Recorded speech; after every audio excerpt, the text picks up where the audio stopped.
ایک حاجی صاحب کافی بیمار تھے۔ کئی سالوں سے ہر ہفتے پیٹ سے 4 بوتل پانی نکلواتے تھے۔ اب ان کے گردے واش ہوتے ہوتے ختم ہو چکے تھے۔ ایک وقت میں آدھا سلائس ان کی غذا تھی۔ سانس لینے میں بہت دشواری کا سامنا تھا۔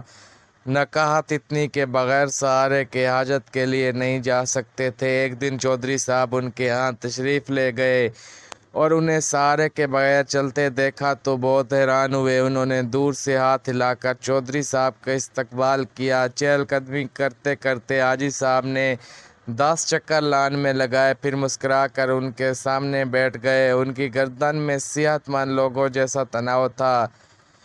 چودھری صاحب نے ان سے پوچھا کہ یہ معجزہ کیسے ہوا؟ کوئی دوا، کوئی دعا، کوئی پیتھی، کوئی تھراپی، آخر یہ کمال کس نے دکھایا؟ حاجی صاحب نے فرمایا، میرے ہاتھ میں ایک ایسا نسخہ آیا ہے کہ اگر دنیا کو معلوم ہو جائے تو سارے ڈاکٹر حکیم بے روزگار ہو جائیں گے، سارے ہسپتال بند ہو جائیں گے اور سارے میڈیکل سٹوروں پر تالے پڑ جائیں گے۔ چودھری صاحب مزید حیران ہوتے کہ آخر ایسا کون سا نسخہ ہے جو ان کے ہاتھ آیا؟ حاجی صاحب نے فرمایا کہ میرے ملازم کی والدہ فوت ہو گئی۔ میرے بیٹوں نے عارضی طور پر ایک 6-7 سالہ بچہ میری خدمت کے لیے دیا۔ میں نے ایک دن بچے سے پوچھا کہ آخر کس مجبوری کی بنا پر تمہیں اس عمر میں میری خدمت کرنا پڑی؟ بچہ پہلے تو خاموش رہا، پھر سسکیاں بھر کے بولا کہ ایک دن میں گھر سے باہر تھا، میری امی ابو بھائی بہن سب سیلاب میں بہہ گئے، میرے مال مویشی ڈھور ڈنگر زمین پر رشتہ داروں نے قبضہ کر لیا، اب دنیا میں میرا کوئی نہیں، اب 2 وقت کی روٹی اور کپڑوں کی حفظ آپ کی خدمت پر مامور ہوں۔ یہ سنتے ہی حاجی صاحب کا دل پھسل گیا اور پوچھا، بیٹا کیا تم پڑھو گے؟ بچے نے ہاں میں سر ہلا دیا۔ حاجی صاحب نے مینیجر سے کہا کہ اس بچے کو شہر کے سب سے اچھے اسکول میں داخل کرواؤ۔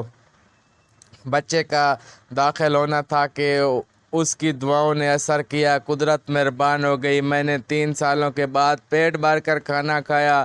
سارے ڈاکٹر اور گھر والے حیران تھے۔ اگلے روز اس یتیم بچے کو ہاسٹل میں داخلہ دلوایا اور بغیر سہارے کے ٹوائلٹ تک چل کر گیا۔ میں نے مینیجر سے کہا کہ شہر سے 5 ایسے اور بچے ڈھونڈ کر لاؤ جن کا دنیا میں کوئی نہ ہو۔ پھر ایسے بچے لائے گئے، انہیں بھی اسی اسکول میں داخل کرا دیا گیا۔ اللہ تعالیٰ نے فضل کیا اور آج میں بغیر سہارے کے چل رہا ہوں، سیر ہو کر کھا پی رہا ہوں اور کہکے لگا رہا ہوں۔ حاجی صاحب سینہ پھیلا کر گلاب کی کیاریوں کی طرف چل دیے اور فرمایا، میں اب نہیں گروں گا جب تک کہ یہ بچے اپنے قدموں پر کھڑے نہیں ہو جاتے۔ حاجی صاحب گلاب کی کیاریوں کے قریب رک گئے اور ایک عجیب فکرہ زبان پہ لائے۔ قدرت یتیموں کو سایہ دینے والے درختوں کو سایہ لمبا کر دیا کرتی ہے۔